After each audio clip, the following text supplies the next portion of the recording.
Bon, ça va ou quoi, les gars? Nouveau podcast depuis ma chambre, depuis chez moi. Ça fait longtemps que je me suis pas pris le temps d'enregistrer une vidéo ici, de discuter. Et en fait, il y a un truc très spécial que je voulais faire avec les podcasts. Ce concept de filmer les podcasts, avoir un setup où on est à plusieurs avec chacun un micro, et qui est transportable, c'est que à la base, ce que je voulais faire et ce que je veux toujours faire, c'est que quand je vais interagir et discuter avec quelqu'un, j'aimerais bien que ce soit la personne avec qui je parle qui choisisse le lieu et qu'elle prenne un endroit où elle se sente bien, qui lui est significatif, qui lui raconte quelque chose. En tout cas, un endroit qu'elle valorise, pour qu'elle se sente à l'aise de discuter. Genre, moi, je me sens très bien de discuter dans ma chambre parce que bah, c'est un peu genre safe place, je sais pas ce que vous voulez, quoi. Mais l'endroit où je me sens bien pour discuter. Et du coup, ce que j'ai envie de faire, mais qui est compliqué parce qu'en fait, là, j'ai commencé à bouger un peu à droite à gauche pour faire des podcasts, mais il fait froid de ouf dehors. On est en hiver.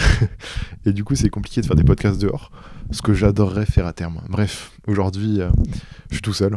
Je sais pas ce que sera le titre, mais globalement, aujourd'hui, on va parler de ma vie, de moi. Je pense être le moment de ma vie où je publie le plus de choses sur Internet. De moi, en tout cas les choses les plus perso, que j'ai jamais partagé tout ça. Me raconter un peu ma vie, je sais vraiment pas combien de temps il va durer. L'idée c'est que je me livre, que je vous raconte des trucs que j'ai jamais racontés. Parce que le podcast est un format aussi intéressant pour partager ses pensées. Et ces derniers temps là, je pense pas mal à ce que je suis, ce que je fais, ma place dans ce monde et tout. Et voilà. Pour info, il est 3 heures du matin. Hier, c'était le restock des pulls bleus et noirs et rouges. On a tout vendu, j'étais sur le cul. C'est fou que tout soit parti aussi rapidement avec entre guillemets peu de com, si ce n'est la com des derniers trucs. Bref, très cool. Voilà, en vrai, ça se passe bien en ce moment, hein. Hier, je me disais putain, quelle chance, genre. En gros, là, on a eu des grosses galères. Je vais faire une vidéo sur Rêver pour raconter les grosses galères. Grosses galères qui sont que les pulls en maille, c'est trop cool, on en a vendu plein. On pensait que ça allait être plus rentable que la réalité. La réalité est qu'on s'est fait baiser par nos fournisseurs et la TVA et l'import et tout. Mais en gros, pour vous dire, on a dépensé plus de 10 000 balles d'import, de TVA, de livraison, enfin tout ça. Parce qu'on s'y est pris comme des schlags, mais c'est notre faute. Quoi qu'il arrive, les gens ont reçu avant Noël. Donc tout va bien. C'est ce que je voulais absolument. Mais du coup, on a perdu pas mal d'argent là-dessus. Et tant bien même qu'on allait être en négatif sur le compte, quoi. Et ça m'a rassuré de ouf parce qu'en quelques minutes, tout est parti. Et ce qui est fou, c'est que c'est la première fois qu'on fait un drop où toutes les parts taille est sold out. Habituellement, t'as toujours des XS, des XL qui traînent. Et là, à la fin, il y avait quelques L qui traînaient, mais ils sont partis. Donc ça veut dire que ça se trouve, on aurait pu en vendre encore 50 des S et des M en plus, voire 100, si on avait laissé le site ouvert et qu'il y avait des produits en stock. Bref, c'est très cool. Tout va bien. Mais juste des petits problèmes comme ça. Mais au final, ça fait partie de l'aventure. Des frais que tu prévois pas et tout. Et au final, on a appris comment faire des imports correctement. Bref, je vais pas parler de tout ça parce que c'est pas intéressant. Globalement, c'est pas intéressant. Je dis pas que ma vie l'est un peu plus, mais j'ai plus envie de parler de ma vie que des imports, des douanes et de la TVA. En vrai, ça s'est bien passé. Je me suis tapé un délire, je me suis dit, vas-y, bah, ils ont tous commandé à 20h. Je vais passer la nuit à préparer les commandes. J'ai préparé genre 150 colis comme ça. J'ai passé toute la nuit. J'ai fini à 7h du matin. Et c'était très cool. J'ai fini ça rapidement, les gens ils vont recevoir ça rapidement. Et un truc qui me fait kiffer en ce moment, c'est qu'on reçoit pas mal de messages sur le SAV, sur Insta et tout, de gens qui sont pas européens qui commandent. On a plein en plus de commandes des États-Unis, Espagne, bon ça c'est de l'Europe, Allemagne, mais des pays qui parlent pas forcément français et qui commandent chez nous. Du coup là ce que j'étais en train de faire juste avant, c'était refaire le site. Ceux qui sont sur le format YouTube vidéo, ils verront ça avant tout le monde, attention. Mais je suis en train de faire le site vite fait et je suis très content de ce que je suis en train de faire. Je suis en train d'avoir les retours de mes potes, de bien structurer ça. Et on va traduire le site, ce qui n'était pas prévu aussitôt, mais au final, les gens le demandent, donc on va traduire le site, on va faire une version anglaise, expliquer bien comment ça se passe pour les imports dans les autres pays et tout. Enfin bref, faire en sorte que les gens qui veulent commander de l'international peuvent. C'est vrai que je calculais pas trop ça avant, parce que pour moi, on était focus sur la France et tout. Mais pourquoi pas, en fait. Je trouve ça cool de le faire. Donc ça va être fait. Et je suis content. Là, en gros, mon but pour 2022, c'est structurer FV, donc passer en société. J'ai rendez-vous mardi prochain avec un comptable pour voir tout ça.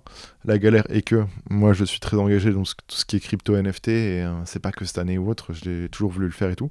En micro, je déclare la crypto comme si c'était des euros. Donc quand quelqu'un commande, bah, 85 euros d'Ethereum, je pense que je pourrais ne pas le déclarer, mais je le déclare comme s'il avait payé par carte bleue 85 euros.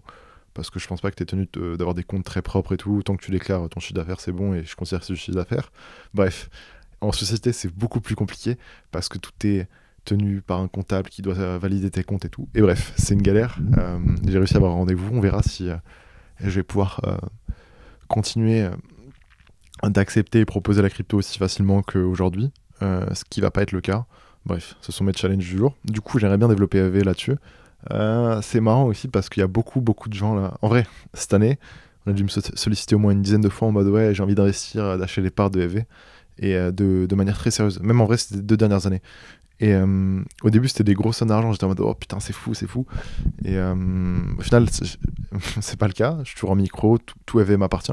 Mais c'est marrant qu'on me sollicite et que je le fasse ou pas, peu importe. Je pense que je le dirai de toute façon.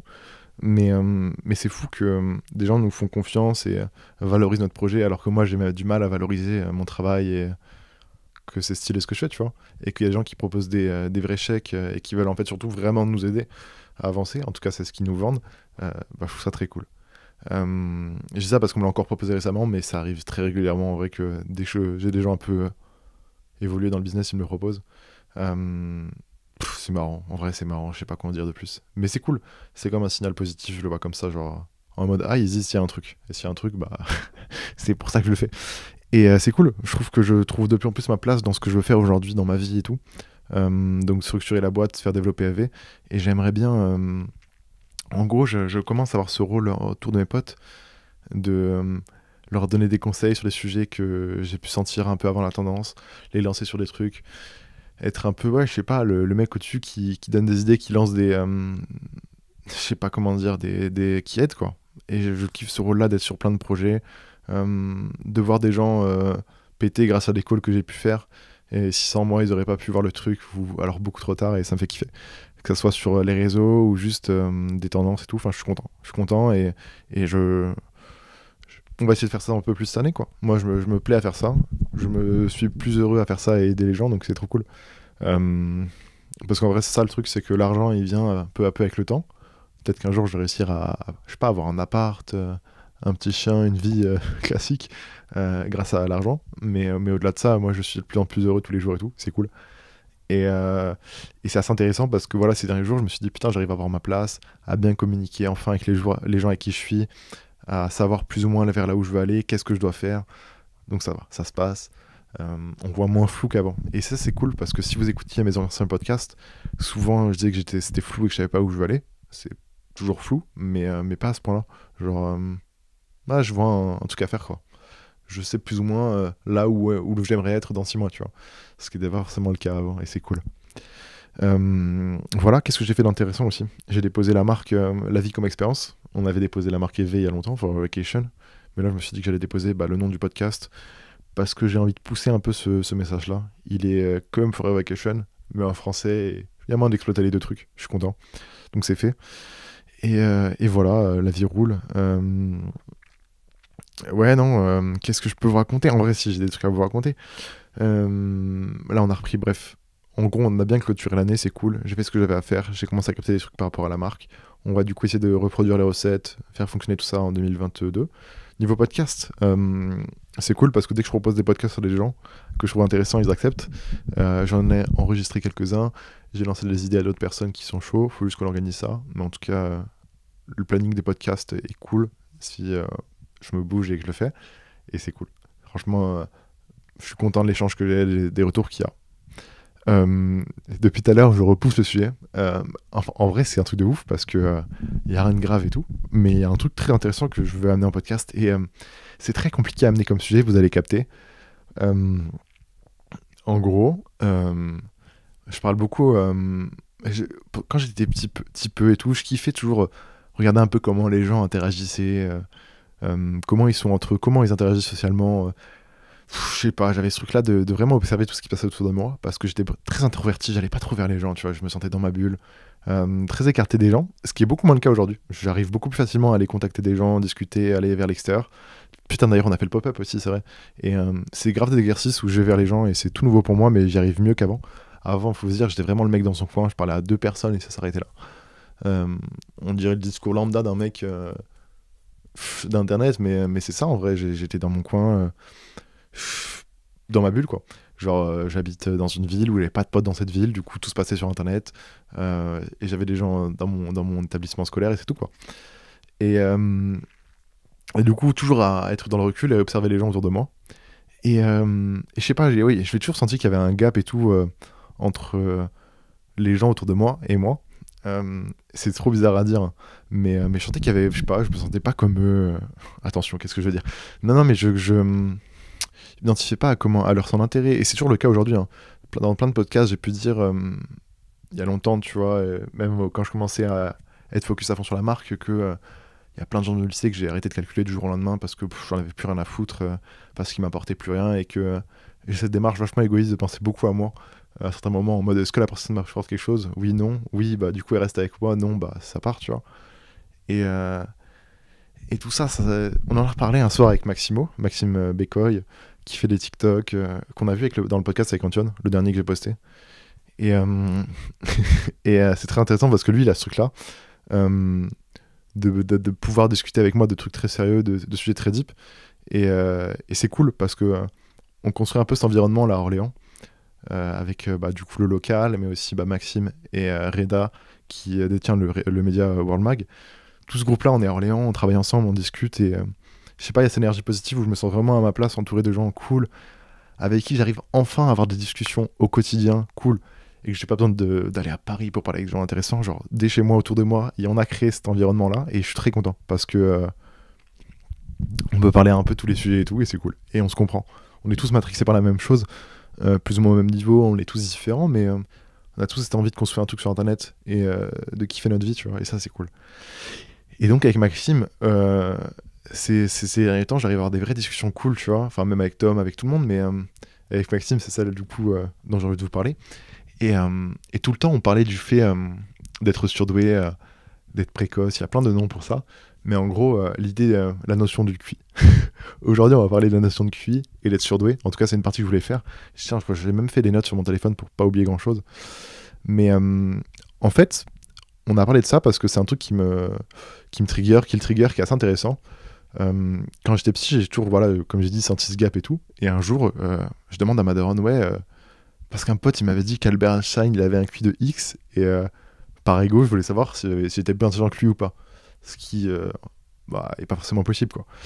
Et donc, je demande à ma daronne d'aller chez le psy, de faire un test de QI. D'ailleurs, le truc du psy, c'est marrant parce que en évoluant dans la vie, je vois que plein de gens autour de moi, ils trouvaient ça bizarre, le psy et tout. Et moi, très petit, j'ai été... je sais pas, ma daronne m'a déjà amené chez le psy et tout, c'était pas quelque chose que je trouvais bizarre. Mais c'est vrai que pour les gens, peut-être, qui écoutent ce podcast, il y a plein de gens qui sont peut-être jamais allés chez le psy, qui trouvent ça bizarre. Et c'est vrai que c'est spé. Mais bref, du coup, ce truc-là d'aller faire un test de QI, que j'ai fait. Et genre, je sais genre quel âge, je sais plus, j'ai rapport, mais je devais être fin collège, début lycée, je sais plus. Ouais, fin collège. Et en gros, j'apprends que je suis surdoué, mais genre très surdoué. Genre, il y a un score, mais on s'en fout du score. C'est surtout l'idée que j'avais enfin réussi à mettre une notion sur quelque chose qui se passait dans ma vie. Et en gros, très surdoué, très quotient, très intellectuel, élevé, ou je sais pas, bref, peu importe. Mais en gros, l'idée que tout se passe très vite dans mon cerveau. Pas forcément que je suis plus intelligent, vraiment, c'est pas ça la notion, c'est surtout que tout se passe vite. Donc très sensible à plein d'émotions. Et ça, c'est vrai que c'est un truc de ouf. J'ai arrêté de regarder beaucoup de films, déjà parce que les films, ça arrive à me faire chialer super facilement. Et je sais que pendant la période collège-lycée, j'allais pas voir des films parce que j'aimais pas ce truc-là de putain, je vais encore chialer, j'en ai marre, quoi. Et parce que j'ai ce truc-là où j'ai été toujours très très très très très très sensible à tout ce qui se passe au niveau des émotions et tout. Et c'est vrai que ce truc-là d'hypersensibilité, je pense que ça s'appelle comme ça, c'est un peu lié des fois au fait d'être sur deux. Et donc ça a été vraiment un peu pas une révélation, mais je me rappelle, j'étais en mode attends, what the fuck, mais moi j'y crois pas, tu vois. Même ma daronne était en mode attendez, vous pensez qu'il y a une erreur possible sur le test et tout. C'était très drôle. Et du coup, avec Maxime, on parle de ça et tout. Parce qu'en fait, c'est très flou. Genre, si tu tapes surdoué et tout sur YouTube, tu vas trouver que des trucs de merde, genre où ça parle de zèbre. Déjà, ils mettent un mot un peu en mode marketing. Et en fait, il y a un truc trop bizarre par rapport à ça. Et aujourd'hui, je voulais vous parler un peu de mon expérience, de ma vie en tant que surdoué. C'est bizarre dit comme ça. On dirait que je fais un coming out, alors que frère, c'est juste moi. Et en vrai, il y a peut-être des gens qui s'en doutaient, ou je sais pas, on s'en fout, peu importe. Mais en gros, j'ai jamais été vraiment digué là-dessus, jamais regardé de livres et tout. Mais juste, je sais que j'ai des trucs qui sont un peu différents par rapport aux gens que je côtoie. Pas en mode ils sont pas surdoués et moi je suis surdoué et du coup il y a une différence, mais juste en mode je me sens un peu différent. Et je voulais faire un podcast pour en parler, parce que tout ce que je dis là, il n'y a rien de scientifique, il n'y a rien de prouvé, c'est juste des ressentis et des fois des idées que je me fais en mode ah tiens, est-ce que ça aurait pas un rapport avec. Et donc voilà, aujourd'hui on va parler de tout ça. Euh, et c'est trop cool parce que c'est un sujet, moi, qui m'intéresse. Je suis en mode. Il y a des trucs intéressants par rapport à tout ça. Il y a un truc vraiment, vraiment spéciaux, dont le truc du coup, quand tu tapes ça sur YouTube, tu tapes que des vidéos où c'est des mecs qui veulent te vendre des formations, des trucs bizarres. En fait, il y a tout un business autour des gens qui se sentent surdoués ou qui veulent être surdoués et qui s'auto-convainquent ou s'auto-diagnostiquent qui sont surdoués ou je sais pas quoi.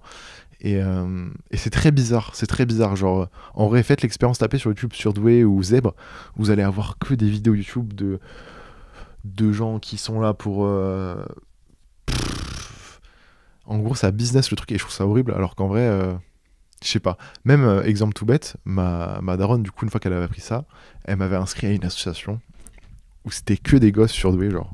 Et ça s'appelait la FEP à Orléans. Et en gros, c'était comme pas un centre aéré, mais un club avec des activités, des interventions, des machins, que de gens surdoués. Et, euh, et donc il y a un peu des gens, tu vois, qui sont plus que surdoués, ils sont limite autistes, tu vois, ils sont perchés et c'est un truc de ouf. Mais tout ça, je trouve ça trop bizarre parce que on cherchait un peu à séparer ces gens-là des gens normaux ou classiques, quoi. Et moi, je kiffais pas du tout ce truc-là parce que, en gros, je trouve que c'est le meilleur truc pour le vivre mal, c'est de t'enfermer avec des gens comme toi et de voir que ta vision de toi ou que des gens qui vont être malheureux. Il faut qu'on parle aussi par rapport au bonheur parce qu'il y a grave un truc par rapport à ça. Mais ouais, je trouve ça trop spécial comment les gens construisent des trucs autour de ce délire d'être surdoué. Parce que voilà, dans ce truc-là d'AFEP, t'as que les gosses qui avaient mon âge qui étaient surdoués et je trouve que c'est pas aider les gens à comprendre comment ça se passe à l'extérieur, de les enfermer dans une bulle, littéralement une bulle de gens comme eux. Bref. Et ouais, en vrai, la notion aussi importante, c'est par rapport au bonheur. En vrai, ma quête là de ces dernières années, c'est comment être heureux, comment kiffer ma vie, est-ce que je vais être heureux plus tard et tout. Et, euh, et le fait d'être surdoué, du coup, euh, en tout cas, je sais pas si c'est ça, mais dans ma vie, je sais que moi, je suis quelqu'un qui réfléchit beaucoup, beaucoup, beaucoup. Je me pose trop de questions, mais jusqu'à m'en ranger le cerveau et tout. Euh, j'ai pas envie de parler au nom de Maxime, mais je sais que lui, pareil, il y a plein de phases des fois où il réfléchit trop et ça le travaille, mais à un point où, je sais pas, ça le paralyse, mais il arrive plus à bosser ou autre, peu importe. Et je sais que dans ma vie, j'ai eu des périodes comme ça. J'avais même fait une collection sur Vacation qui s'appelait Hyperlucidité, où je parlais de ce truc-là d'être hyper lucide, d'avoir un moment où tu phases tellement sur toi et qui tu es et ce que tu es, ce que tu représentes, que tu déconnectes un peu. Enfin bref.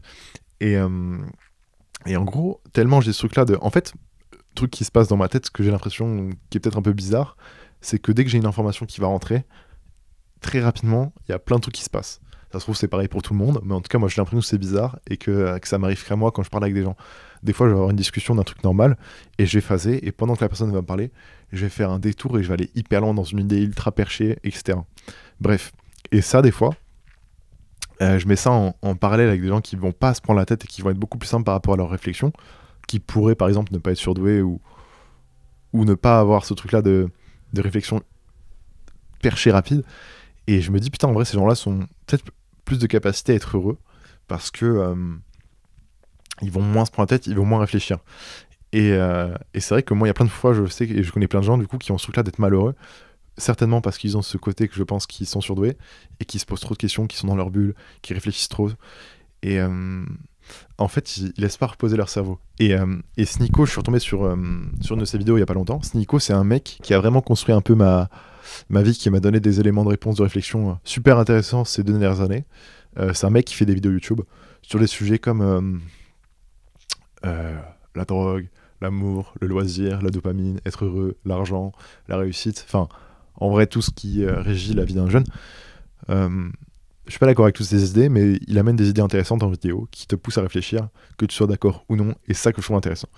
Et du coup, il a fait une vidéo que j'ai repartagée il y a pas longtemps sur Twitter, qui est en gros pourquoi les gens ne devraient pas se droguer. Et moi, j'ai ce truc-là d'être sobre, mais dès que possible.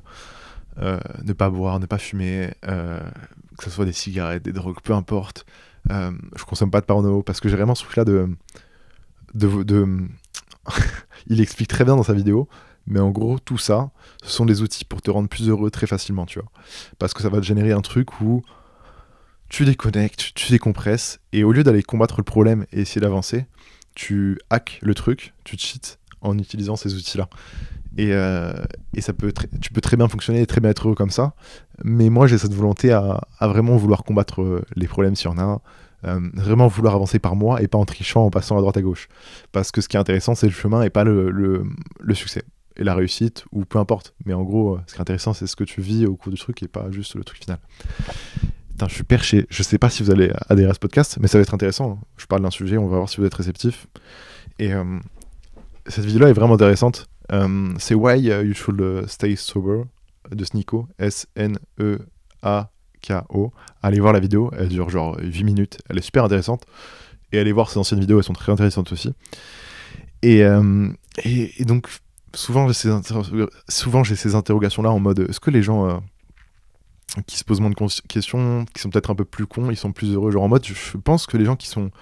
Plus tu te poses pas de questions, plus t'es peut-être moins ouvert d'esprit, con, plus t'es heureux, je me dis, dans le sens que tu réfléchis moins, tu poses moins de questions, je sais pas. Vous voyez, regardez, je suis perdu dans mes idées. Mais ouais, j'ai ce truc-là en ce moment, et j'y pensais souvent, mais que moins plus tu te poses de questions, plus t'es heureux. Et je sais que je pense que ça peut vraiment la détruire. Bref. Voilà ma grosse phase par rapport au bonheur. Et tout ça, comme je dis, n'est pas du tout baqué par les trucs scientifiques ou autres, hein, c'est juste moi et ma tête et mes idées des fois. Bah là, il est quelle heure? Il est 3h du matin, de moi qui réfléchis 3h30 par rapport au sujet de ma vie. Mais voilà, gros sujet, hein. Et en vrai, j'avais grave du mal à aborder ce sujet-là, hein. Je voulais en faire une vidéo depuis longtemps, en parler en podcast et tout, mais c'est trop bizarre parce que j'ai trop peur de comment les gens peuvent interpréter ça, tu vois. Bah en vrai, comme un coming out, hein. J'ai l'impression que c'est la même chose pour les gens qui font leur coming out. C'est un truc que je ne vivrai jamais et que j'ai pas vécu, mais t'as ce truc-là de peur de comment les gens peuvent le percevoir alors que c'est juste toi et qui t'es depuis le début, tu vois. Mais il y a trop un truc bizarre par rapport à ça. Et je trouve ça dommage parce que je pense que plus moi j'en parle avec des gens, plus j'arrive à comprendre des trucs de comment je fonctionne et comment les gens qui sont sur eux autour de moi fonctionnent. Et ça, c'est que grâce à des échanges. Et je me dis, s'il n'y a pas des communications claires, qui sont pas des mecs qui veulent te vendre des formations, de l'accompagnement, des trucs bizarres, là, ça avancera pas. Ça avancera pas. Et voilà, donc voilà pourquoi j'en parle. Mais globalement, ouais, j'ai appris ça. Et c'est vrai que j'ai quand même ce truc-là d'être perché de ouf. Mais tu vois, tu vas dire genre là, je lâche un tweet en mode ouais, j'ai X de QI, qui est factuellement ce qui a été rélevé par tel test fait par un psy, peu importe. Et bien les gens, ça va te tailler, ça va te prendre en mode... Enfin, parce que c'est très bizarre, c'est très assimilé à du flex, c'est très assimilé à de l'intelligence, alors que je pense vraiment que ça n'a aucun rapport, parce que rien que scolairement, j'ai eu mon bac avec 10,00, tu vois. Donc on peut pas avoir le bac et avoir une pire que note que moi. Mais aussi la réalité de ça, c'est que j'ai jamais réussi à travailler, en fait. Parce que ce problème de concentration permanent, parce que je vais toujours à droite à gauche, et peut-être que c'est un rapport du coup aussi. Le fait que je m'éperpille à droite à gauche tout le temps dans mes idées, quand je discute, que j'arrive jamais à travailler et me focus sur un truc qui m'intéresse pas parce que j'y vois aucun sens. Je sais pas, il y a trop de... En fait, quand j'en parle, je me dis, il y a trop de trucs que tu peux expliquer par ça, des fois à tort et à raison, mais non, c'est fou.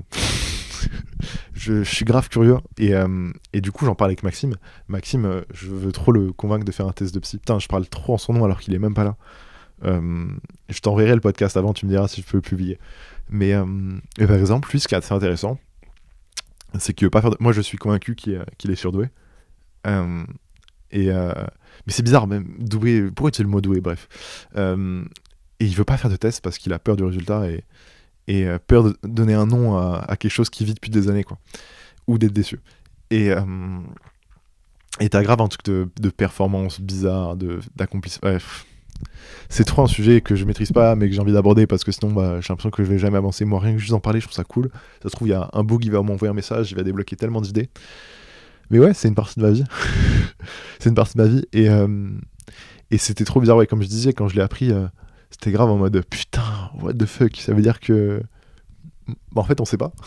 Et en vrai, le psy, je me rappelle, il avait dit à ma daronne, ouais, il pourra faire ce qu'il veut comme étude. S'il veut, il peut être ingénieur. Elle était trop contente. Au final, j'ai fini avec un bac et j'ai jamais rien fait d'autre que faire des vêtements. Mais, euh, mais c'est marrant. Et pareil, voilà, quand j'étais psy, comme je disais, je m'identifiais. J'arrivais pas à discuter avec les kids de mon âge. J'avais toujours un gros gap de. Je sais pas, je trouvais leur discussion inintéressante. Et c'est toujours le cas, hein. Je trouve la plupart des discussions des gens de mon âge inintéressantes. Sauf, bah, du coup, le cocon que j'ai réussi à créer à Orléans, tu vois. Et je me rappelle, j'étais dans un centre aéré. Et je parlais avec aucun kid. Et je parlais tout le temps aux animateurs. Mais genre. Parce que là, des fois, j'arrive à leur, je sais pas, les trigger, à poser des questions intéressantes, à vraiment échanger. Ce qui n'était pas possible à l'époque. Et c'est peut-être là où j'ai commencé à avoir un peu le gap, hein. Je sais pas. Genre, tu te sens difficilement à ta place parce que bah, t'es bizarre, t'as pas les mêmes centres d'intérêt et tout. En vrai comme un geek, hein, littéralement. Il y a grave une notion intéressante aussi. Euh, Pareil, encore une fois, je vous dis, j'ai aucune ressource pour savoir ça. Mais Maxime, il dit souvent que quand t'es surdoué, t'attires des gens surdoués autour de toi. Et du coup, je pense que c'est vrai parce que bah, là où je me sens stimulé, c'est avec des gens avec qui j'arrive à discuter, échanger et tout. Je pense pas que je traîne qu'avec des surdoués, mais je pense qu'il y a beaucoup de gens autour de moi qui ont ce même truc-là que moi, qui fait que j'arrive plus facilement à connecter, aller dans des sujets deep avec eux. Quand je dis des sujets deep, c'est que j'arrive à lancer une conversation et que ça suit des deux côtés ou plusieurs côtés et qu'on arrive à aller loin dans l'idée, à la pousser à fond, sans qu'il y ait de jugement, avec chacun comprenne et amène l'idée encore plus loin. Et c'est pas possible avec tout le monde. Et donc peut-être que c'est pour ça aussi qu'on les attire et tout. Mais, euh, mais je pense que j'ai pas mal de gens autour de moi qui sont surdoués ou qui ont ce truc-là. Je pense que mon ex était surdoué. Et peut-être pour ça aussi ça avait fonctionné. Parce qu'il y avait ce truc-là où des fois on avait des conversations deep, comme j'ai bah, du coup avec Maxime ou l'autre gars au local. Et c'est ça, c'est intéressant. Et il y a aussi du coup la notion, trop intéressante, que je trouve qui est est-ce que c'est héréditaire ou pas. J'en ai aucune foutue idée, mais ouais, mon petit frère est surdoué, ma daronne aussi, d'autres gens de ma famille aussi. Et, euh, et j'arrive pas à comprendre pourquoi ce serait héréditaire. Je vois pas comment, dans un gène ou autre, j'ai aucune, comme je dis, compétence, hein, mais comment tu peux faire en sorte que le kid est surdoué à travers un gène, tu vois. J'ai l'impression que c'est vraiment, en fait, ça se joue sur l'éducation et en gros, ce que je racontais à Maxime, je disais, ça se trouve, tu vois, quand tu es né, t'es vraiment. Tu arrives dans un environnement, toi, t'es neutre. Donc, t'as aucune opinion, aucune manière de penser, etc. Et c'est que la manière dans laquelle tu vas être éduqué, avec qui t'interagis, dans quel environnement, qui va te définir qui t'es, qu'est-ce que tu penses, et potentiellement, du coup, si t'es surdoué ou pas. Et moi, j'ai l'impression que ça se fait à ce moment-là parce que je vois que ça, en gros, par rapport à l'ouverture d'esprit, la liberté, quelle, de quelle manière on te laisse apprendre, interagir avec les gens, quelle liberté t'as, tout ça. Je pense que c'est là que ça se passe. Je serais grave curieux d'avoir s'il y a des gens qui ont des retours là-dessus. Mais j'ai l'impression que ça se fait un peu là. Et ça se trouve, mon gosse sera surdoué ou pas, tu vois, mais c'est fou. Et un parallèle aussi assez intéressant. Autour de moi, tu vois, les gens. Il y avait Reda, donc le mec à World Mag, enfin peu importe qui il est, ce qu'il fait. Maxime me racontait un truc, c'est qu'on était au pop-up, du coup, qu'on a fait à Cockers à Paris. Et, euh, et Reda, il dit à Maxime, putain, Maxime, quand est-ce qu'il prend des vacances, tu vois. Et, euh, et Maxime, il lui répond, bah du coup, putain, mais en fait, tu captes pas que c'est son truc, en fait, c'est qu'il est tout le temps là-dessus. Enfin, il prendra pas de vacances parce que c'est sa vie, en fait. Et j'ai ce truc-là de vraiment faire que bosser. Je dis pas que je suis un bosseur, je travaille, pas du tout, parce que je vis pas du tout comme du travail. Mais j'ai vraiment ce truc-là où je suis focus sur ma tâche, ma mission, et je ne fais que ça. Alors là, il est 3h30, je pourrais parler à une meuf, à des potes sur Snap, jouer à un jeu vidéo. Non, en vrai, je fais un podcast, alors que demain, je dois me lever et imprimer des commandes, tu vois. En fait, il y a vraiment ce truc-là de focus, et est-ce que ça aurait pas du coup un parallèle quand t'es surdoué à arriver à focus et t'obstiner sur une seule mission, un seul truc, avec genre les gens qui sont encore plus que surdoués, qui sont genre autistes, euh, qui ont des compétences folles parce qu'ils pensent et qui sont dans leur bulle et qui pensent qu'à ça. Genre tous les cracks mathématiques, c'est des autistes. Les mecs qui te font des Rubik's Cube en quelques fractions de seconde, la plupart sont des autistes. Parce qu'ils ont ce truc-là où leur seule mission, c'est ça, et ils ont que ça. Et, euh, et en gros, je vois un peu ça, parce que... Putain, il y a trop d'éléments à dire. Mais en gros, quand tu fais un test, moi j'ai fait le test WISC 4. C'est un test que fait le psy sur différentes capacités. En gros, c'est pas juste des questions de culture générale, c'est pas du tout ça, c'est des trucs de logique totalement abstraites. Genre en mode, tu vas avoir des signes mathématiques, des chiffres et tout. il n'y a pas de bonne ou mauvaise réponse, mais juste il faut que tu donnes une réponse et tout ça, enfin plein de trucs par rapport à la culture générale. Je crois qu'il y avait des trucs par rapport à des mots, par rapport à des sens, à des... Bref, un peu tous les domaines. Et à la fin de ça, tu as un résultat. Mais chaque domaine spécifique a un résultat. Et du coup, moi, le truc spécial, c'est que j'avais eu des bons résultats partout, ce qui faisait que j'étais vraiment dans le top un peu du classement, genre. Mais encore une fois, c'est pas l'idée de flex. Si je voulais flex, j'aurais fait une vidéo YouTube en mode regardez comment je suis intelligent. C'est pas le cas. J'aimerais juste discuter de ça parce que c'est compliqué de l'aborder, donc j'espère que vous ne jugerez pas. C'est trop bizarre de dire ça. Mais et en gros, j'ai l'impression que c'est comme s'il y avait plusieurs niveaux du coup d'être surdoué. Et rien qu'avec les gens que je pense surdoués autour de moi, tu vois, il y a ce truc-là de jusqu'à quel niveau je peux me connecter avec eux. Et plus tu connectes, plus j'ai l'impression qu'ils sont à mon niveau et qu'ils ont du coup eu le fait d'avoir des hauts scores dans toutes ces capacités-là. Et c'est fou là, franchement, si les gens écoutent jusque là, c'est fou. Et du coup, peut-être ce truc que les autistes arrivent à communiquer mieux entre eux que les gens à l'extérieur parce qu'ils arrivent plus à communiquer, connecter. Je sais pas, je trouve ça fou. Je trouve ça fou. Voilà, gros sujet de ma vie. Les idées étaient en pagaille pendant 20 minutes, j'espère que vous avez suivi. Mais ouais, c'est spé. En vrai, je sais pas ce que ça va rien changer, je pense que je le dise, mais je voulais absolument l'aborder. J'ai pas envie de le répéter à chaque podcast et tout, mais je trouve ça cool qu'il y ait au moins un podcast qui parle de ça. Peut-être que le podcast aura ce nom-là, mais ouais, en fait c'est trop bizarre à vivre. Je sais pas ce que ça fait de ne pas être surdoué, d'être quelqu'un de standard sur ce facteur-là. Je sais pas ce que ça fait d'être autiste, je sais pas. En fait, moi j'ai que ma vision de moi. Ça se trouve, vous allez dire que en fait j'ai une vie normale et tant mieux. Mais moi, il y a tellement de trucs que j'ai expériencé de manière un peu bizarre où je trouvais qu'il y avait un gap avec les gens que j'ai besoin d'en parler, discuter tout ça, quoi. Et c'est trop drôle parce que du coup à Orléans, moi je faisais des vidéos YouTube et il y a aussi d'autres youtubeurs à Orléans. Il y a Léonard Berduca et Alex.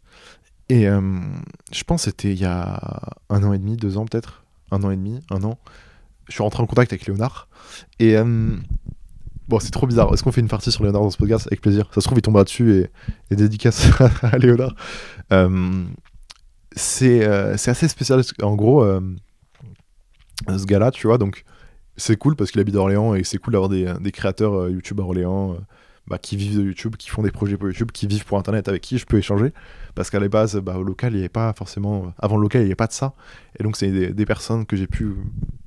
Comme Camino, comme Cockers, comme Seva. Au tout début, c'est des gens avec qui j'ai pu interagir et apprendre et échanger. Et donc Léonard est arrivé un peu dans ma vie comme ça, on a pu discuter. Histoire trop marrante. Je lui envoie un DM, il répond pas. Et 2 semaines après, donc moi j'ai supprimé parce que j'avais eu mal à mon ego qu'il n'avait pas répondu. Donc je me désabonne, je supprime et tout. Et 2 semaines après, il m'envoie un message en mode ouais putain on va parler de toi. Je sais plus si c'est moi qui lui propose ou lui qui me propose, mais on se capte, on discute.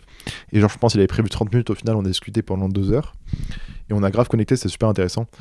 Et pas que je sois fan de toutes ces vidéos, je trouve qu'il a vraiment une manière de réfléchir les vidéos que je trouve intéressante, que personne ne fait en France, et qui a un format un peu US que j'adore. Et il est un des rares de le faire, et du coup c'est pour ça que je trouve ça cool de discuter des fois avec lui. Même si c'est pas mon gars sûr et tout, c'est intéressant. Bref, on a discuté pas mal de fois, on s'est capté et tout. Même des fois il m'appelait en mode je sais pas le dire, mais il avait des gros problèmes, des grosses décisions à prendre dans sa vie pro et tout. Et j'ai l'impression que lui il connectait avec moi en mode j'étais un peu son seul repère des fois qu'il avait pour prendre des décisions par rapport à YouTube ou un point de vue extérieur par rapport à des situations. Et c'est très marrant parce que je me retrouvais à un endroit où je pensais pas avoir le droit d'être. Bref. Et un jour, donc moi je parle de YouTube, je parle des réseaux et tout. Je pourrais pas tout vous raconter. Peut-être qu'un jour je ferai un podcast avec lui et on racontera ses anecdotes et il sera là et il sera consentant pour que je les raconte. Mais du coup, un jour, moi je parle avec tellement d'obstination sur ma vision future du truc, comment faire si je devais le faire, parce qu'un jour je vais le faire. Enfin, vraiment obstiné sur comment je vois l'avenir de la plateforme, qu'est-ce que je vois pour faire, qu'est-ce que je pense qu'il devrait faire. Et un jour, du coup, il phase et il me dit mais tu serais pas autiste, mais genre pas en mode van ou insulte, mais vraiment en mode premier degré. Et c'est trop drôle qu'il me sorte ça, et ça m'a... Et tu vois, là où peut-être quelqu'un l'aurait pris mal au début, j'ai vraiment été en mode je pense pas, non. Et c'est vrai que ce moment-là, avec du recul, il est trop marrant parce que t'as ce truc-là de moi, je me livre à fond sur un truc qui me parle, qui est ma vie entière en fait. Et t'as un mec en face qui tilt. Et c'est la première fois où il y a un mec qui est extérieur. Il y a aucun de mes potes qui est au courant, tu vois, personne. Je crois que même au local, personne n'est au courant de ça, que je suis sur lui et j'en ai jamais parlé. Parce que déjà, des fois, c'est pas intéressant de le dire.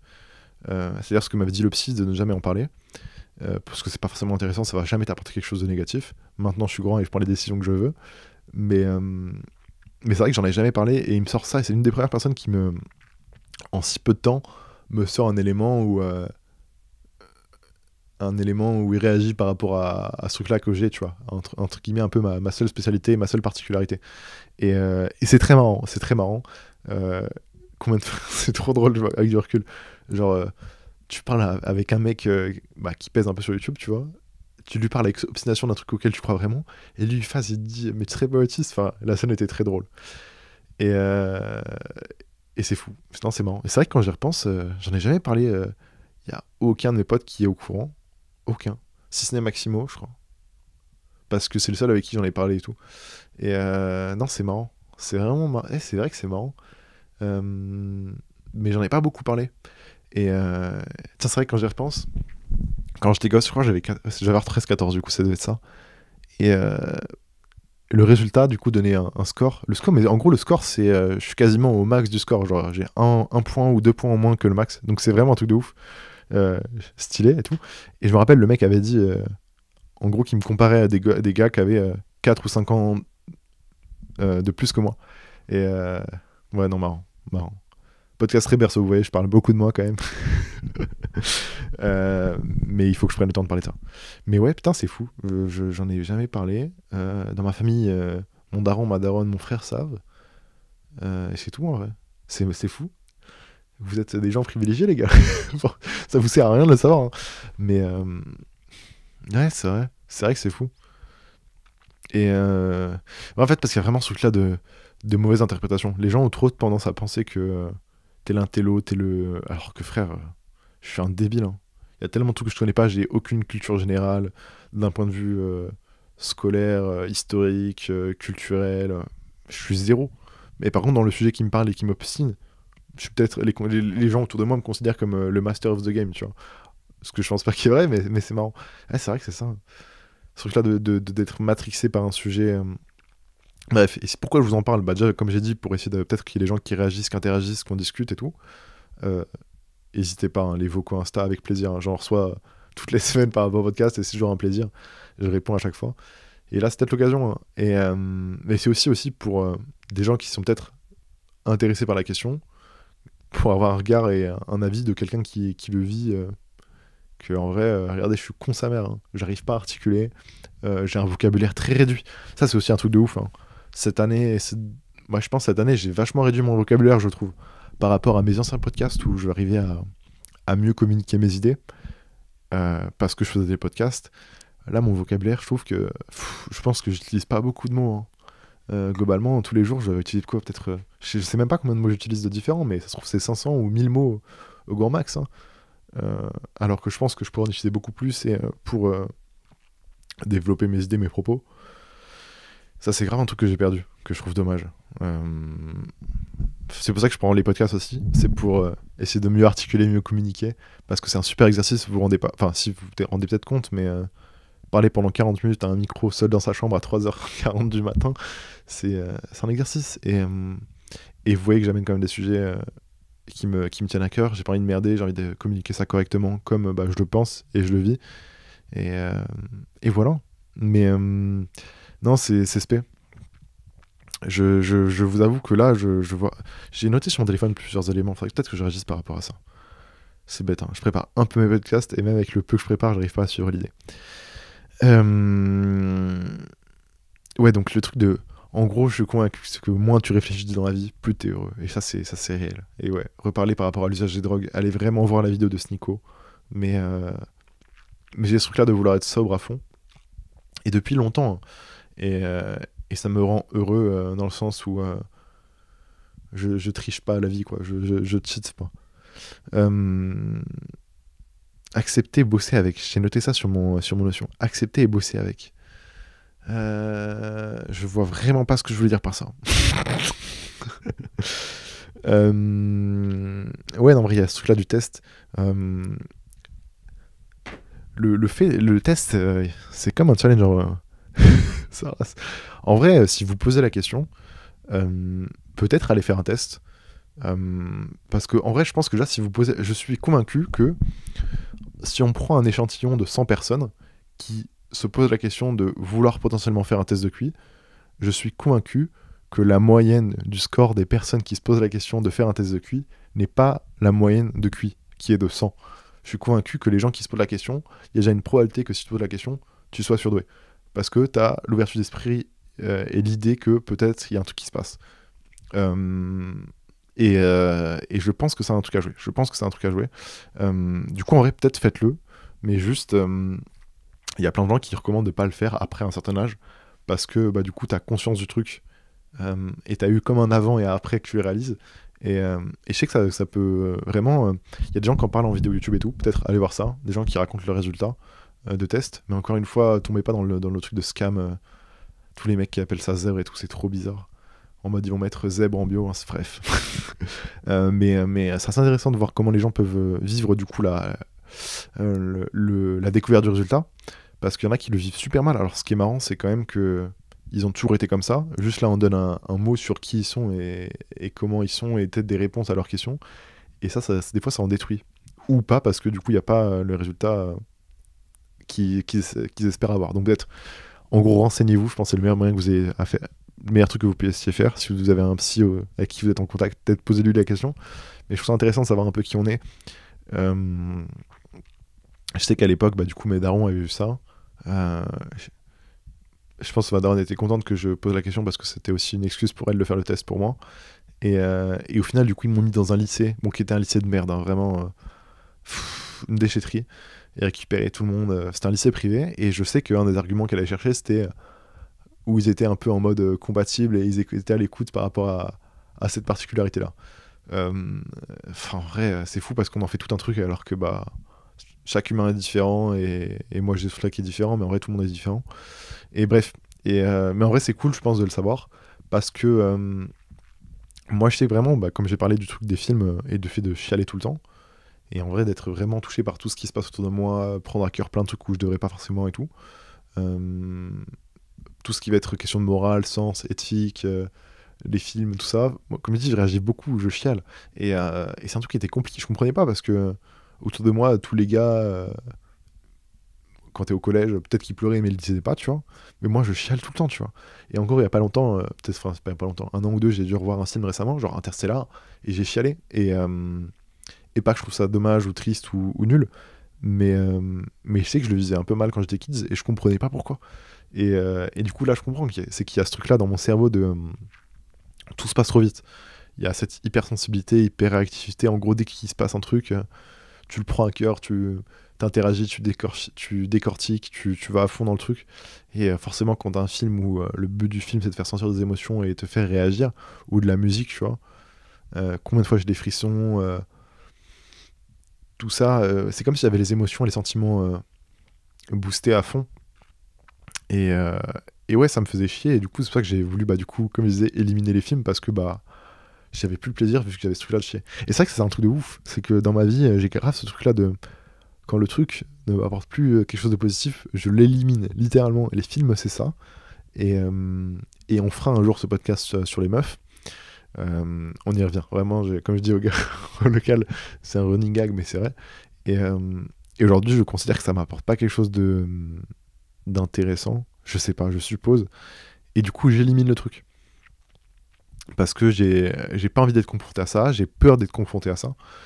Et, euh, et puisque je sais pas le maîtriser, et puisque ça m'attire rien, j'élimine. Et ça, c'est vrai que c'est un truc de ouf. Et que ce soit du coup amitié, tout, même la bouffe, genre je suis allergique à tellement de choses, genre c'est un truc de malade. Vous imaginez même pas. Fruits à coque, tous les fruits à coque, tous les fruits tout court.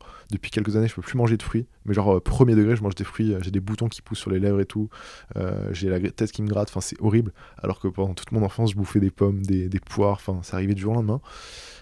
Lactose, pareil, enfin tout ça. Et du coup, j'élimine. Parce que bah, forcément, tu vas pas bouffer un truc qui te rend malade. Et ouais, j'ai vraiment ce truc-là égoïste. Et même, voilà, comme je disais, par rapport au. je me prends pas la tête par rapport aux gens qui sont autour de moi, hein. Enfin, les gens que j'apprécie à fond, mais il y a des gens, tu vois, ils vont faire un pas de travers, je suis en mode, bon, est-ce qu'il en valait la peine? Hop, je remets tout en question et hop. Et j'ai ce truc-là vraiment où je joue perso et j'élimine beaucoup les gens qui y a autour de moi si je trouve qu'ils m'apportent rien. Ça, c'est vrai quand même. Et pareil, j'en parlais avec... Putain, je parle tellement au nom de Maximo. Et j'ai l'impression des fois qu'il avait peur que j'élimine du jour au lendemain alors qu'il se rendait pas compte qu'il m'était trop utile et intéressant et que je pense qu'il disparaîtra pas. Mais, euh, mais ouais, je sais que j'ai ce truc-là un peu égoïste de ouf. Mais je l'ai jamais caché aux potes autour de moi. Je trouve ça horrible de le cacher et de pas expliquer pourquoi tu parles plus aux gens. Mais moi, dès que j'ai arrêté de parler et que les gens me demandaient ouais, pourquoi on parle plus, j'expliquais. Et après, ils le prenaient mal ou pas, j'en ai plus rien à foutre. Mais ouais, j'ai ce truc-là quand même de. C'est vraiment un comportement de trader ou d'autiste. Hein. Pareil, le truc d'autisme, j'ai pas envie d'en parler trop parce que je suis clairement pas renseigné. Et pour le coup, je pense que c'est un sujet qui est beaucoup plus développé et renseigné que la question des surdoués. Mais ouais, ce truc-là d'autisme, ouais, c'est fou. Ouais, d'être matrixé, quoi. C'est un truc de ouf. Bref, tout ça pour vous dire que c'est une des rares fois où je me livre de fou malade en podcast, où je raconte ce qui se passe au plus profond, mais au plus profond de ma tête. Et pour une fois que je parle de trucs qui me tiennent à cœur, qui sont pas les réseaux, qui sont moi, c'est spécial de ouf comme expérience. J'ai eu du mal, c'est pas fini le podcast, mais j'ai du mal à développer des idées, les partager, les évoquer comme je le souhaite, qu'elles soient transformées le moins possible. Et c'est un exercice compliqué, hein, parce qu'il y a des trucs que j'aimerais dire, mais je peux pas dire parce que j'ai peur de comment ça va être, perçu par vous. Mais c'est l'exercice, c'est l'exercice. Et c'est vrai qu'il y a ce truc-là quand même, donc, quand tu fais des vidéos ou des podcasts, ou en tout cas que tu publies une version de toi sur Internet, même quand tu fais des tweets ou des stories, à toute échelle, hein, côté créateur ou que t'es juste un étudiant, t'as ce truc-là que quand même tout ton contenu est réfléchi, tu vois. Il y a des gens, ils vont mettre des stories en amis proches sur Insta, juste pour voir si telle personne ou pas est connectée. Enfin bref, t'as ce truc-là de... Peu importe ton... T'as toujours un intérêt à réfléchir ton contenu, et rien n'est posté de manière anodine. Toujours le message est réfléchi, toujours tu cherches l'interaction, la réaction de quelqu'un en particulier, sinon tu fais pas la chose. Quelqu'un, un groupe de personnes ou peu importe. Et c'est trop marrant. Enfin, c'est trop marrant que peu importe l'échelle, peu importe la personne, il y a vraiment ce truc-là. Je me rappelle avoir parlé avec une meuf quand même à l'époque. Et c'est une des rares personnes avec qui j'avais pu discuter à fond en n'en ayant rien à foutre. Et ça qui était marrant, c'est que c'était drôle. Bref, je voulais jamais rien de cette personne, mais c'était très drôle parce que je discutais enfin avec quelqu'un, avec une meuf, et de vrai sujet. Et on avait parlé de ça, du fait que parce que la personne est suivie sur les réseaux, genre elle a pas mal d'abonnés et tout, et elle a des mecs en chien à fond. Et c'est drôle, du coup, on avait parlé de tout ça. Et t'as ce truc-là de...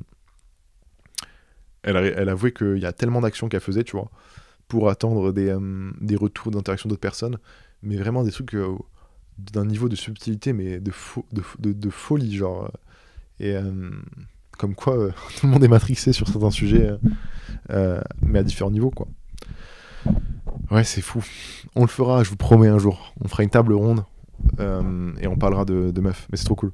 Et aussi, ouais, en vrai, je répète, ça va être la troisième fois que j'appelle à l'action sur ce podcast, mais allez voir la putain de vidéo sur l'idée d'être sobre, de snico, de ni consommer d'alcool, ni en vrai même de sucre si possible, mais ça devient extrême, de drogue, de cigarettes, Et pour moi, le porno en fait partie. Hein. Genre... j'ai une consommation quasi zéro parce que je trouve ça trop... je sais pas si je devrais aborder ça parce que ma daronne écoute les podcasts, mais en vrai j'en ai rien à foutre. C'est juste que je trouve ça trop... Déjà je trouve ça bizarre comme concept. Enfin je comprends pourquoi ça existe et s'il y a de la maille à faire, faites-le et tout. Mais non, c'est spé. Et en fait juste le fait de cheater son cerveau, moi je trouve que c'est pas bon. Sur le long terme c'est forcément jamais bon de cheater son cerveau, de procurer du bonheur, de la stimulation, mais pas par des interactions qui sont authentiques. Genre, comme je l'ai déjà dit plein de fois en podcast, pour moi, le niveau final de la vie, c'est quand j'arriverai à interagir correctement avec des humains autour de moi. Et ça, pour moi, c'est l'interaction authentique. Mais que ce soit sur Internet ou dans la vraie vie, mais que ce soit avec des vrais humains, c'est le plus important. Et que du coup, ces interactions authentiques m'arrivent à me procurer des sentiments de réflexion et tout, du bonheur, du malheur, enfin peu importe. Pour moi, c'est là où je serai accompli. Genre, où il y aura ce truc-là de...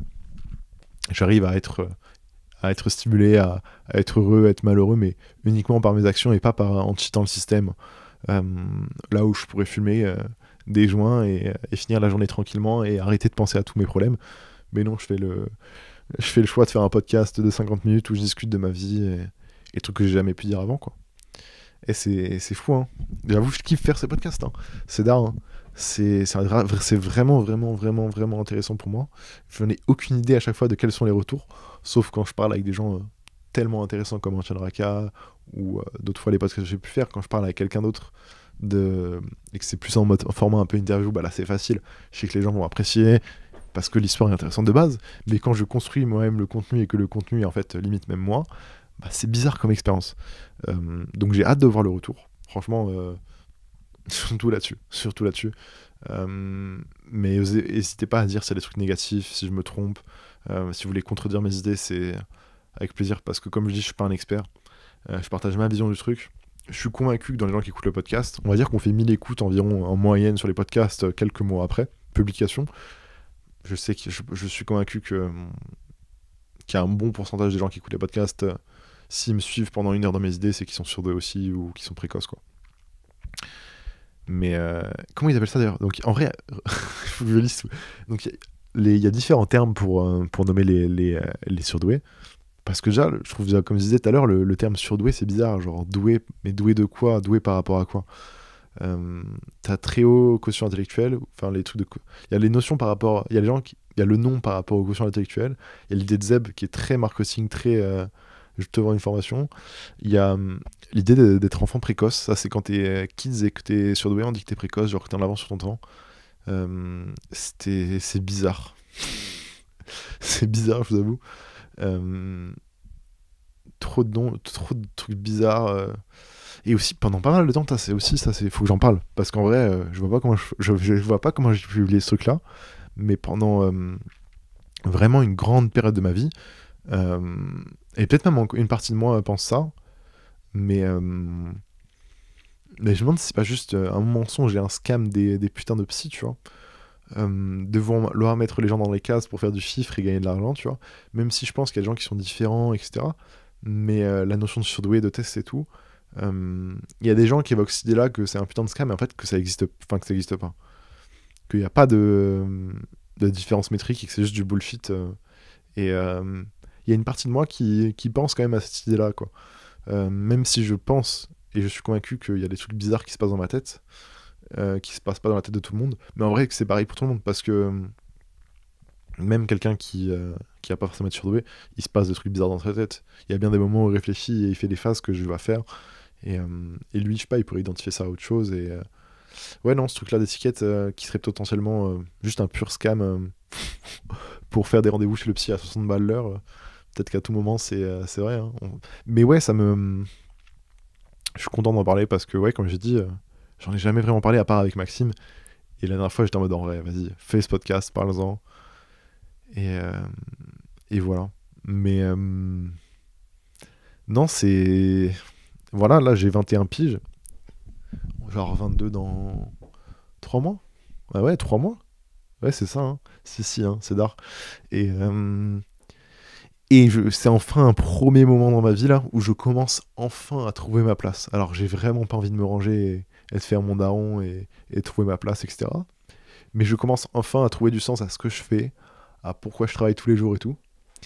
Et ce cheminement-là m'a été beaucoup passé par cette question-là de ce que ça a un rapport avec le bonheur, donc ce que c'est par rapport à ce que je suis surdoué ou autre. Enfin, la notion d'être surdoué était vraiment intéressante. Il fallait absolument que je l'aborde dans ce podcast. Podcast qui est du coup la vie comme expérience, où je raconte ma life.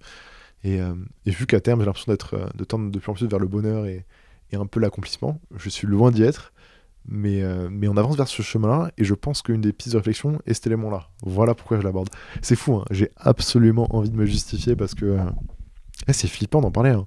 C'est que tu livres une partie de toi que tu as toujours eu, mais que tu n'as jamais abordé aux autres, que tu n'as jamais partagé aux autres. Et je pense, j'ai jamais parlé avec des gens qui avaient fait leur coming out et tout, mais je pense que c'est un rapport étroit par rapport à ça, par rapport à des gens qui révèlent à d'autres personnes qu'ils sont homo ou bi, peu importe. Et peut-être c'est un rapport en vrai, hein. Mais c'est un peu ce truc-là, hein, Et c'est se livrer. Et en vrai, c'est un podcast où je me rends quand même vachement vulnérable parce que quelqu'un qui me voudrait le malheur du monde, bon, je vois pas pourquoi, je verrais vraiment pas l'intérêt. Avec les podcasts, il a tous les outils pour me détruire, hein, parce que tu te rends vulnérable. Je choisis quand même ce que je partage, mais il y a élément pour me détruire là. En fait, plus je me délivre, plus je me rends vulnérable parce que les gens savent plus sur moi. Et là, c'est une des grosses cases que j'avais jamais encore évoquées, mais que je trouve important d'aborder. Et en vrai, je veux pas le cacher, hein. Si vous voulez en parler sur Twitter, moi je suis là. Même s'il faut en parler publiquement, c'est pas un problème. Même s'il faut faire un deuxième épisode où je réagis par rapport à vos récits de tout ça, moi je suis chaud de ouf. En vrai, ça peut être grave intéressant. Parce que j'aimerais comprendre ce qui se passe avec d'autres gens qui ressentent ou qui sont comme moi. Mais ce qui est compliqué à trouver. Voilà. C'est un peu ça l'idée. Mais ouais, content, on avance. J'arrive à aider un peu tous les gens autour de moi. J'arrive à gagner de l'argent. On a fait le drop du coup là où en une heure et demie, on a fait genre du coup 10 000 euros de CA. Encore une fois. C'est fou de pouvoir dire encore une fois que c'est le cas. Parce que la vie de ma mère, que les premières fois que ça arrivait, ça faisait vraiment bizarre. C'est encore le cas, ça fait encore bizarre, mais j'envoyais à ma mère, à chaque fois que je fais un truc comme ça, je lui envoie un message et je lui dis du coup le score, tu vois, comme un match de foot un peu. Et, et, et, et je dis putain, ça doit être marrant d'avoir un gosse qui fait ça, tu vois, de voir son gosse faire ça. Et elle m'a dit ouais. Genre ça doit être fou de. Enfin, je sais pas. J'ai hâte d'avoir des gosses pour vivre ce genre d'expérience, ça va être marrant. J'espère que je ferai encore des podcasts quand j'aurai un gosse là. Que vous puissiez, qui est sur internet tout ce cheminement de ma tête, de moi le kids qui est perdu dans sa life, au kids qui commence à gagner sa vie, qui commence à un peu être heureux, jusqu'au moment où j'aurai un gosse et j'ai dû lui créer. Ah, ça va être légendaire. Hein. Ce podcast là, franchement, ça va être peut-être le meilleur podcast de votre vie. Hein. C'est pour ça qu'il faut absolument, les gars, que vous vous abonniez à ce podcast. Non, mais en vrai, ouais, j'ai envie d'en faire un vrai truc. Hein. Si je dépose la marque, c'est pas pour rien. C'est que vraiment, pour moi, ce projet de podcast, c'est.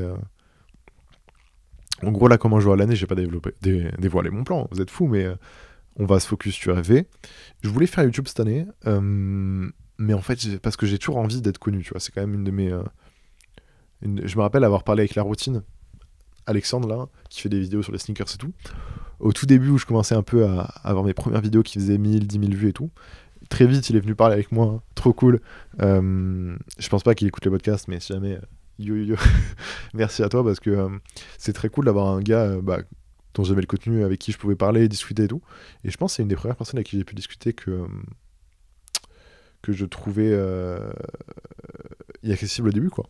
Et je me rappelle un jour, il m'a demandé pourquoi tu fais des vidéos YouTube et je lui avais dit ouais, il y a grave ce truc là d'être reconnu pour ce que je fais,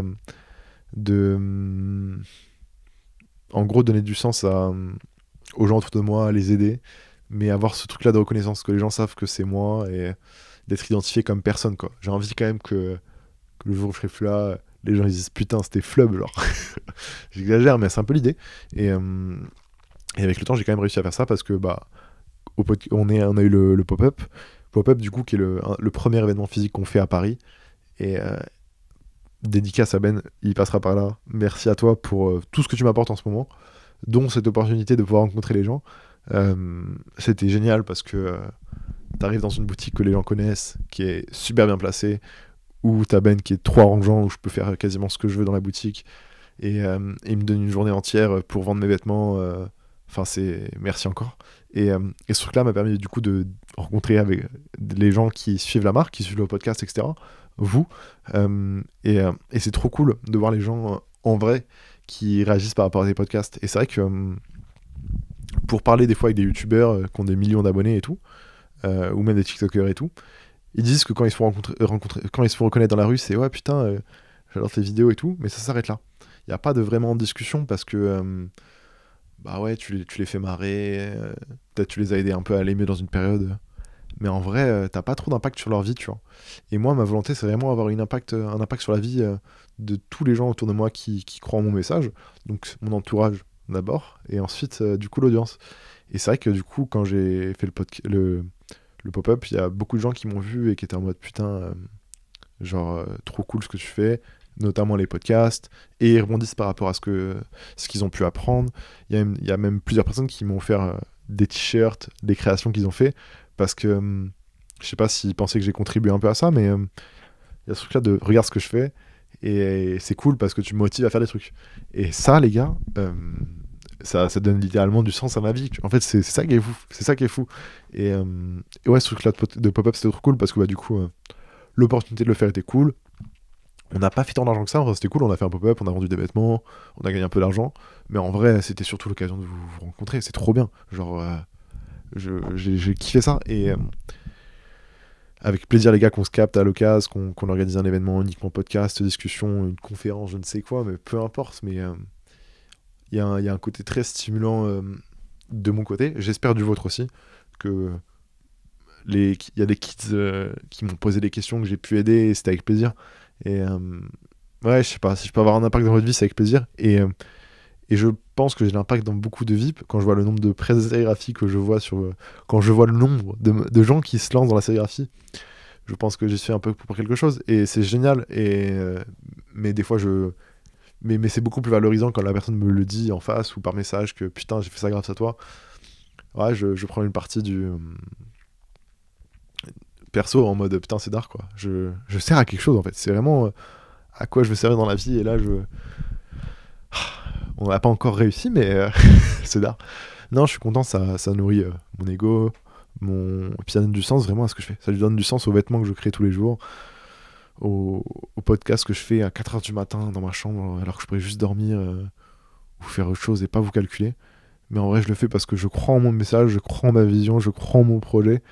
Et en vrai, en l'écoutant, en interagissant, en répondant, vous donnez raison, vous poussez le truc, quoi. Et ouais, c'est cool. Merci parce que jour après jour, ma vie a de plus en plus de sens. Et non, je parle du pop-up parce que c'était vraiment un shift dans ma tête, quoi. Genre, pour tous les gens qui sont là, j'espère que j'ai été assez disponible pour vous et tout. Et en interne, nous, il y a plein de choses qu'il faut qu'on améliore et tout. Je kifferais que Tom, il soit pas que en caisse, que les gens discutent avec lui aussi, qu'il n'y ait pas que moi, parce qu'il n'y a pas que moi qui est intéressant. Il y a plein de gens autour de moi qui sont intéressants et qui j'aimerais qu'ils prennent plus de place. Mais ouais, non, trop cool comme expérience. C'est cool. Et quand même, ce truc-là d'être... putain, j'ai 21 piges, quoi.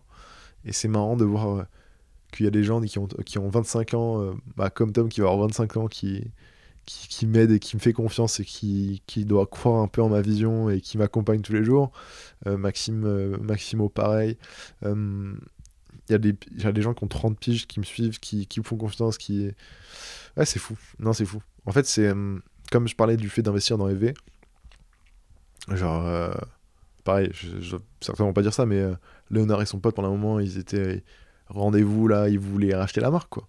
Et bien que j'ai dit non directement parce que ça m'intéressait absolument pas comme deal et c'était pas ce que je voulais du projet, parce que je crois vraiment en ma vision et pas en la leur, mais c'est marrant de voir que des gens que tu évaluais comme plus développés, plus avancés que toi, pas forcément plus intelligents et plus réfléchis, mais plus avancés et qui ont concrètement fait plus de choses que toi, s'intéressent à ton projet et ils donnent de l'intérêt, quoi.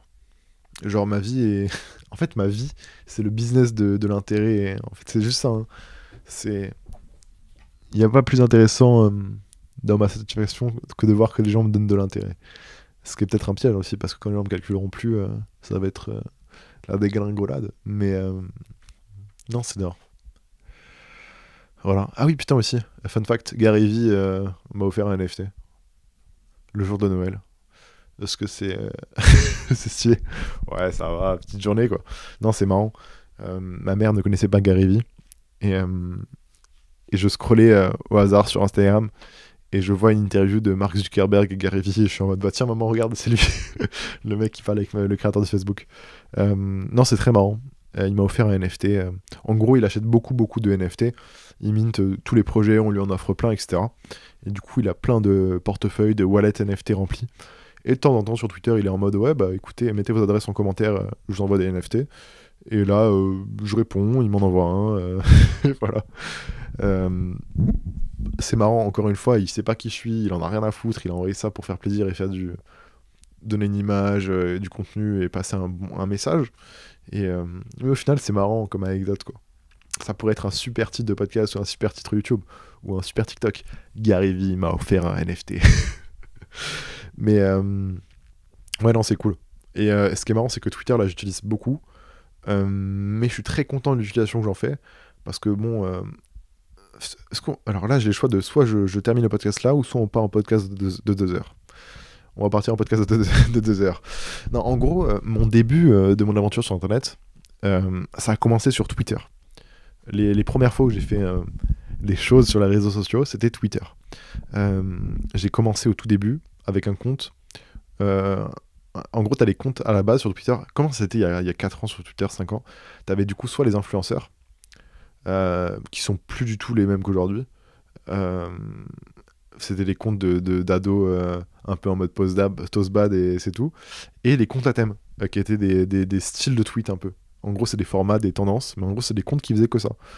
Et j'avais créé un compte tendance, j'avais acheté des followers. Et du coup, j'avais genre 20 000, 30 000 abonnés. Peut-être vous allez trouver ça d'ailleurs bizarre, le fait d'acheter des followers et tout. J'ai même vendu plein de fois des followers, des vrais, des faux, peu importe, mais vraiment, un jour, je ferai mon CV en podcast.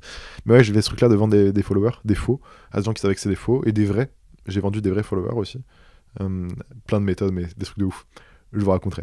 Bref, j'avais ce compte-là, et ça a été tout début pour moi parce que, en gros, il y avait un mec avec qui j'avais discuté, et il m'avait expliqué l'existence des TD.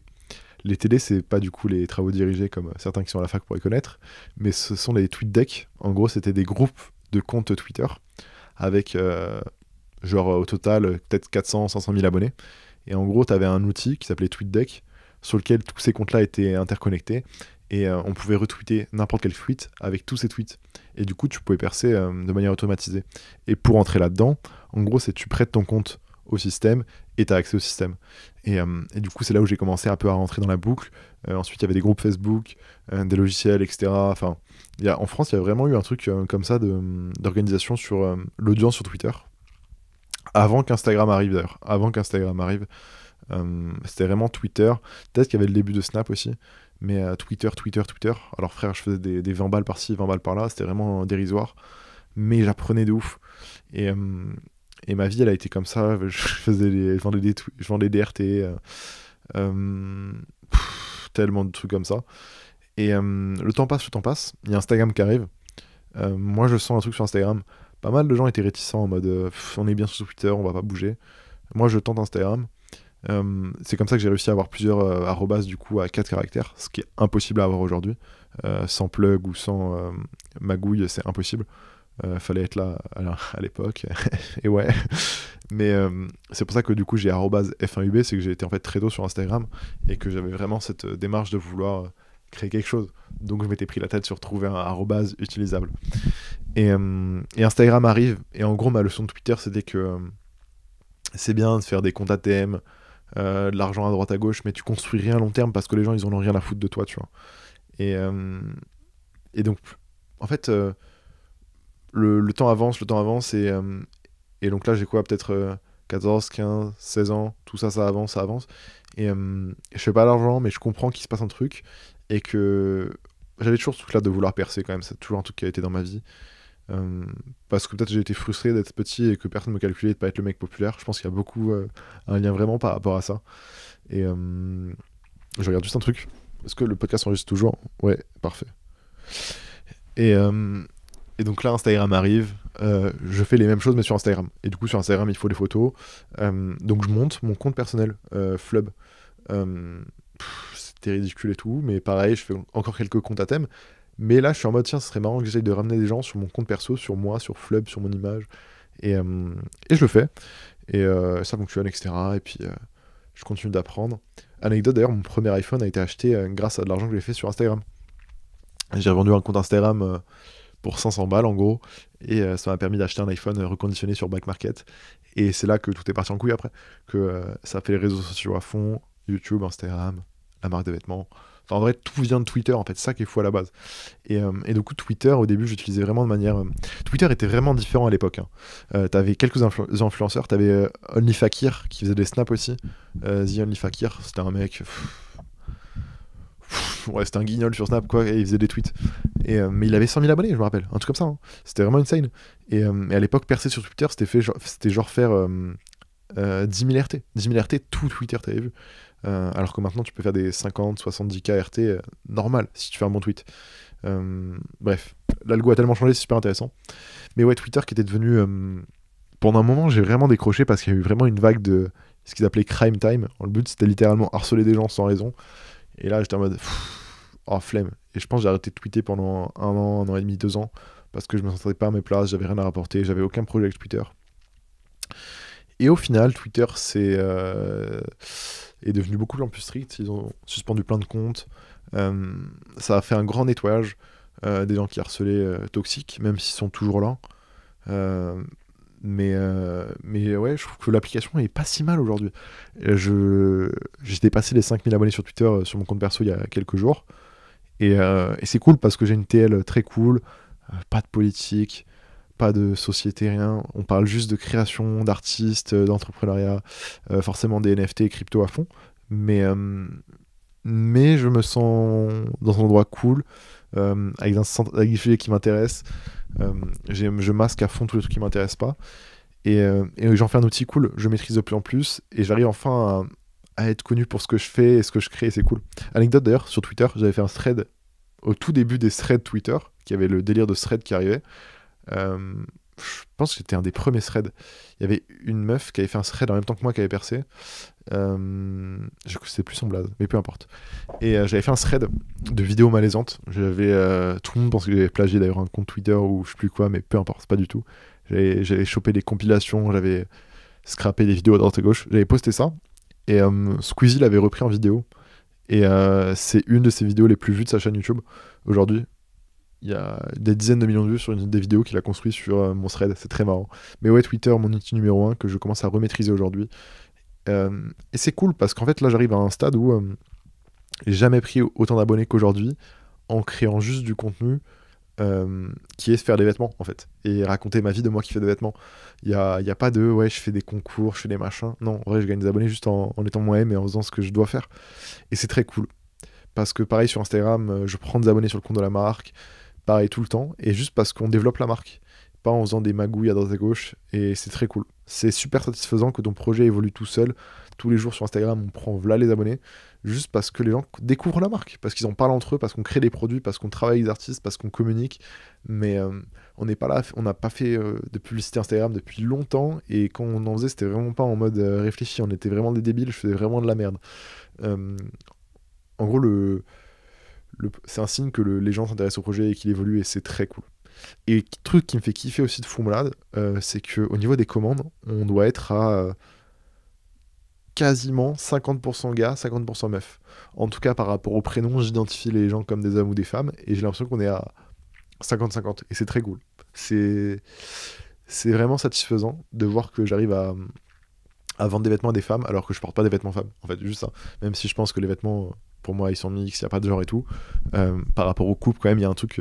Les vêtements, il faut quand même les adapter pour qu'ils soient pour toutes les morphologies, etc. Et je suis très content de ça. Et pareil sur Instagram, pas mal de meufs qui s'abonnent au compte de la marque et tout.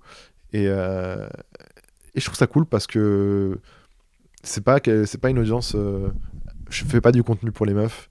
Je fais pas des vêtements pour les meufs. Je fais des vêtements que moi j'aimerais porter. Et c'est cool que ça plaise à tout le monde en fait. Et c'est ça qui me rend vraiment heureux. Et même quand je vois sur Instagram les gens qui postent des photos avec les knits et tout, bah c'est cool parce qu'il y a tout quoi. Il y a de tout. Il y a tout le monde et j'avance et c'est cool. Voilà. 1h13 de podcast. En vrai, intéressant tout ce que j'ai pu dire. J'ai zappé plein de périodes. Mais un jour, on fera un épisode où je raconterai un peu tout ce que j'ai fait pour vous donner des idées de trucs à faire quoi. Et je veux pas que ce podcast-là où je parle du fait que je suis surdoué, vous soyez en mode ah ok, bon, s'il a lancé une marque de vêtements, qu'il arrive à faire des drops et développer des trucs, c'est parce qu'il est surdoué.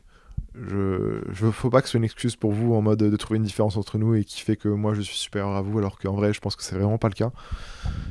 Je pense juste qu'il faut comprendre qui on est, comment on fonctionne et comment on arrive à être heureux pour avancer. Et moi les outils que j'ai eu c'était du coup cet élément là, etc., etc., tout ce que je vous ai raconté, mais vous en avez certainement aussi. Et vous n'êtes pas plus ou moins intéressant que moi, vous n'êtes pas plus ou moins con, vous n'êtes pas plus ou moins intelligent. Vraiment, le fait d'être surdoué, ça peut vous détruire comme vous aider de ouf, peu importe. C'est ce qu'on en fait qui est intéressant ou pas. Et chacun a des outils différents. Genre, ça se trouve, vous allez avoir de la famille qui va avoir beaucoup plus d'argent que la mienne, et ça va peut-être beaucoup plus vous aider que moi, le fait d'être surdoué. Enfin bref, il y a plein de... En gros, ce que je veux dire, c'est que ne prenez pas cet élément-là que j'aborde en podcast comme étant une excuse sur le fait que, ah ok, bon, lui ça fonctionne, moi ça fonctionnera jamais. C'est pas vrai, c'est pas vrai. C'est pas vrai. Même si peut-être des fois ça m'aide, mais je pense des fois ça me détruit plus que ça m'aide, tu vois. Voilà. En vrai, j'ai pas tout abordé parce que je sais pas comment vous allez réagir. On verra. J'ai kiffé faire ça. N'hésitez pas à m'envoyer. Là, je sais que les gens réagissent beaucoup plus quand c'est un podcast où je parle tout seul parce que c'est comme si je parlais avec vous, bah avec toi littéralement qui écoute ça. Et c'est pour ça qu'il faut pas que tu te sentes gêné à l'idée de m'envoyer un message, peu importe qui t'es, hésite pas. Je dis pas que je peux vous aider parce que j'ai vraiment pas ce rôle-là de daron, mais avec plaisir si vous voulez échanger, réagir par rapport au podcast. Les sujets que j'aborde, je suis chaud d'échanger là-dessus. Donc envoyez-moi un message sur Instagram, commentez la vidéo, lâchez un tweet. Si vous voulez, on peut partir en giga conversation Twitter avec plaisir. Voilà. Et encore une fois, c'est dans cette idée de contribuer, faire avancer les gens autour de moi. Je vous avoue que ma vie est faite pour ça. Hein. Ma vie est faite pour aider les autres. Et si ça peut m'aider moi, c'est cool. Hein. Quand je vous lâche des astuces comme sur le truc de Snapchat, où j'ouvre les yeux aux gens qu'il y a des dizaines de milliers d'euros à faire, et que je pourrais le garder pour moi et faire cet argent-là, vous avoue que moi je kiffe vous aider et je kiffe voir des gens réussir. C'est comme si j'avais une partie de leur réussite dans ma tête et dans mon accomplissement perso. Voilà, j'attends vos retours. En vrai, et même moi, j'écoute des podcasts, je regarde beaucoup de vidéos YouTube, je consomme beaucoup sur Internet, mais je vais très rarement interagir avec les créateurs, sauf quand le message me touche très particulièrement, mais n'hésitez pas à aller interagir avec les gens, moi je n'ose pas le faire. Et je sais qu'il y en a plein qui sont comme moi, qui n'osent pas aller poser des commentaires, etc. Mais vous n'imaginez pas qu'en tant que créateur, c'est très valorisant d'avoir des messages, des réactions par rapport au contenu que tu crées. De toute façon, je l'ai expliqué, voilà. Ma vie est basée sur l'intérêt des gens, donc j'ai besoin de vous. Non, en vrai, voilà, merci pour tout. À tout moment, c'est le podcast qui va me faire cancel et bah, c'est la fin de Flub. Dans ce cas-là, j'espère que vous serez amusés avec moi. Non, voilà, on se retrouve bientôt pour un nouveau podcast. Je sais pas ce qui sortira la semaine pro, j'en ai enregistré un avec Vito Vidéo. 1 an et demi après, du coup, celui qu'on avait fait et qui commençait à percer sur TikTok. J'étais claqué, je l'ai enregistré le matin. Je sais pas si j'ai réussi à bien le structurer, à bien être intéressant, à bien échanger avec lui. Je vais essayer de le sortir, je vous promets rien. Mais voilà, sinon j'en ai plein d'autres. Il y a plein de gens avec qui j'aimerais discuter, échanger. Robot KO, avec qui on a fait la collab textile, il est chaud pour qu'on discute. Moi, j'ai grave envie de discuter de plein de sujets. Donc bref, il y en a qui arrivent. Abonnez-vous pour ne pas rater les futurs épisodes. YouTube, Spotify, Apple Podcast, c'est le moment ou jamais. Et je l'ai déjà dit, mais en gros, je kifferais contacter plein de gens autour de moi, genre Rémi qui a créé la marque Waze. Je kifferais qu'on fasse un podcast qui nous raconte un peu son parcours, sa vie et comment il arrive à créer une des plus grosses marques indépendantes françaises. Et pour pouvoir lui présenter le projet, etc., j'ai besoin de pouvoir montrer que c'est solide, qu'il y a des gens qui écoutent, qui sont vraiment intéressés par ça, parce que lui va quand même, si je demande, il va prendre 1 heure, 2 heures de son temps, et Dieu sait qu'il devrait les mettre ailleurs que discuter avec un kids de 21 ans. Mais si vous voulez m'aider à rendre ce genre de collaboration possible, c'est les abonnés, les commentaires, les avis sur Apple Podcast qui aident à fond. Hein. Ou juste le fait de lui envoyer un message, hey, tu devrais faire un podcast avec Flub, ça aide aussi. Hein. Voilà, vous pouvez m'aider. Voilà les moyens. En vrai, merci à tous d'avoir écouté ça. Je vais être très attentif sur les retours de ce podcast-là. Je flippe de ouf, mais ça va le faire, ça va le faire. Voilà, on se retrouve week-end prochain pour un nouveau podcast. À plus. Merci à tous de m'avoir écouté. En vrai, de vrai, merci. Hein. C'est gentil. Ça me rend heureux, comme je l'ai dit. Hein. Ciao.